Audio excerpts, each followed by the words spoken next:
Hello everybody and welcome back to more of our player guide series. My name is Zen and I'm going to be walking you through one of the more confusing things within Star Wars, which is the concept of the fleet. Now, the fleet is kind of a main hub for players to gather and do things in for both the Republic and the Empire. They both have their own separate fleets. However, they're structured very much the same way. So we're going to go over the structure, the basic structure. That way you know where certain things are at and it's easy to find things from then on if you ever need to find things like flashpoint entrances or certain vendors. But the fleet is broken up into 3 ships for both sides. So the Empire has 3 ships and the Republic has 3 ships. There's a space dock and then 2 main battleships that you can go to. So let's start with the space station specifically. It is round when you look at it on the map, and it is broken up into quarters. And there's different things within each quarter. And there's also a center bit, and then little things that allow you to go different places within the space station, and we'll get to those in a second.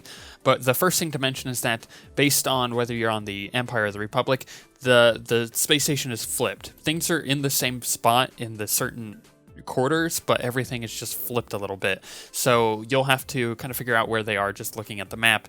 So we're going to go over what is in individual quarters, and then you can figure out where to go regardless of what faction you're on.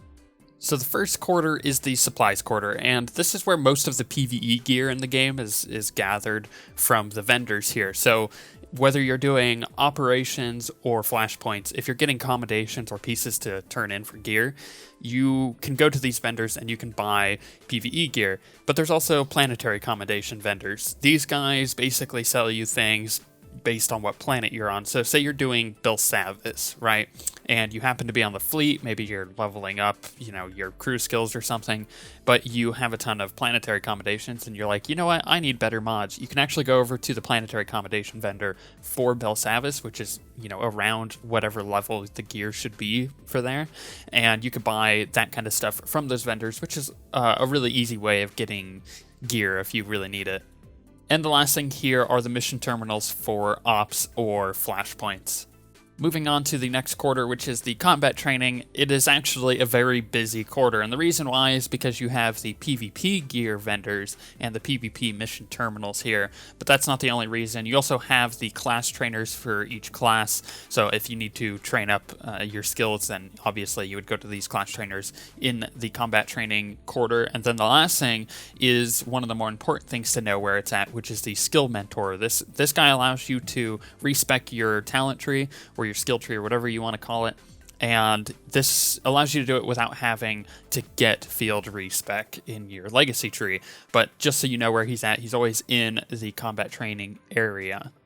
The next quarter is fairly self-explanatory, which is the crew skills quarter. These are where all of the crew skill trainers are, and there's also the crew skill trade vendor, which allows you to buy kind of lower level quality regions that you'll need in order to make things. And the last thing here is obviously the modification tables, which are used to do augmentations and augmentation kits. And then you have the Galactic Trade Market. This is where all of the GTN terminals are in the fleet. There are several scattered, in other areas, but this is the main concentration of them. You have the light side and dark side vendors here. Then you also have the cargo hold for your ship, which is nice, but also your guild cargo hold if your guild happens to purchase one. This is also where the guild registrar is, so you're able to register a guild there. And there's a companion gift vendor and a mount vendor also in this sector. So this one's more of a busy quarter as opposed to all of the others. But that sums up the outer ring of the space station. Now let's move into the center ring. This one has quite a bit of things in here too, and a lot of the things you actually wouldn't know are here unless you looked for them. The first thing are the large concentration of cargo holds here, so you can access your cargo hold right in the center of the fleet. This is usually where people go to do so. Then you have the cantina straight in the center. There's a security key vendor, so if you have a security key attached to your account, you can buy certain things from the vendor here. You'll find these throughout the galaxy as well, but the main one is on the fleet. You have access to your ship hangars here, so this is where you go to get into your ship hangar if you've unlocked your ship. And then next to your ship hangar, it is worth mentioning that there is a priority transport terminal. This takes you to most of the daily areas in the game once you've hit max level. And the very last thing in the center ring is the VIP lounge. Now you have to have a wristband in order to get in here, and that was usually got from purchasing the collector's edition or the digital deluxe edition of Star Wars. However, you can buy one of the wristbands for a friend. It costs a lot of credits, but you can buy it so they can get up there and, you know, check it out up there. There's not really too much they can do, considering you either need the collector's edition or the digital deluxe to purchase some of the special items.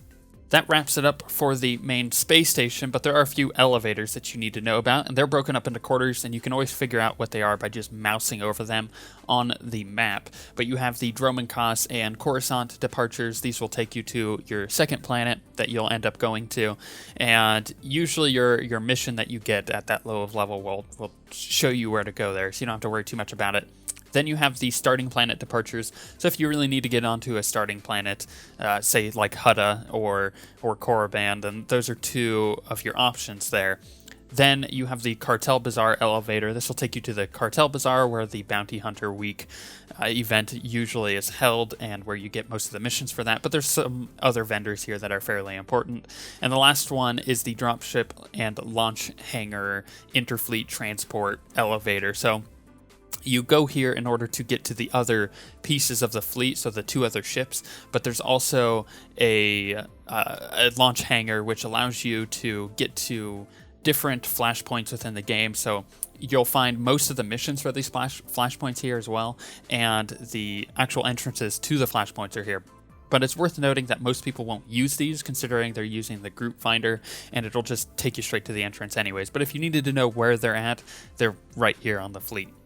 But then you have that interfleet transport, which will, like I said, take you to the other two ships. So the other two ships are the White Nova on the Empire, or the Ziost Shadow, and then on the Republic it's the Telos, or Telos, or whatever you want to pronounce it. And then they have another weird pronounced one, which is the Gav Daragon, which... don't ask me. So the White Nova and the Telos are the flashpoint entrances and missions. There's more flashpoints there to go to, and you can pick up more missions for those. There's also little things there to explore. And then on the Ziost Shadow and the Gav Daragon, there's two major things. The first deck are the operation entrances for most operations in the game, and more flashpoints. So you can find more missions here. There's some vendors, but for the most part, it is the operations and, you know, higher level flashpoints that you'll find on this main mission deck. And then they usually have a bridge deck which will have a cantina. Most of the time you won't need to go in there, but the training dummies are probably the main thing that's going to draw you here. So they have the, you know, training dummies to be able to test out your damage or whatever that you need to do on them. Just so you know where they're at, though, it is kind of difficult to find, but just search around and you'll be able to get them no problem. But that pretty much wraps it up for the structure of the fleet, and you should be able to find anything just by knowing, you know, where certain things are at now. So say like the Galactic Trade Market corridor, you know that the GTN terminals are there, but you also know that the GTN terminal can be in the Cartel Bazaar, but that's not important. As long as you know like the main spot, you should be able to find anything else from there. There's also a few little secret things on the fleet, like a +10 stats datacron, but I'm not going to show you where that's at. In fact, there's a lot of little things that you'll just explore and see as you have to go to certain areas, like the training dummies, or, you know, going to certain vendors. You'll find missions and whatnot, which is pretty cool. Like, the fleets are really expansive and there's a lot of stuff on them, but for the most part, as long as you know that basic structure, you should be able to find anything. So with all of that being said, I hope that helps you guys in any capacity. As I said at the beginning of the video, this can be really confusing because there's so much stuff here. However, if you have any questions, please leave them in the comment section below this video, and I'll try to get back to them as soon as I possibly can. But on that note, we shall see you guys next time.